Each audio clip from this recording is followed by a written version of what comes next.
Mummy काय करते? वाल लावते. तर आज बघूया आपण शेतामध्ये आपल्याला वाल लावायचे आहेत. वाल पावटा. तर बघा मी तुम्हाला आज दाखवते कसे वाल लावायचे. तर ह्या बघा, ह्या माझ्या जाऊबाई आहेत मोठ्या आणि ह्याही माझ्यासोबत वाल लावत आहेत. बघा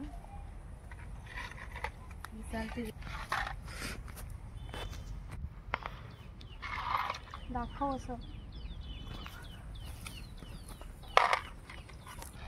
तर हे बघा, हे जागा सुकते तसं तसं आम्ही वाल लावत घेतोय.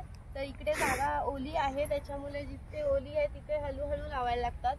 जशी जागा सुकते तसं वाल लावतोय. तर हे पहा, आता हा एवढा मोठा झालेला आहे टाकला. तर इकडे पाहू शकता तुम्ही सगळीकडे कसे मस्त झालेले आहेत वाल. तिकडे पहिले लावलेत तर ते मोठे झालेले आहेत. तर आता आम्ही शेंगा झाल्यानंतर तुम्हाला दाखवू.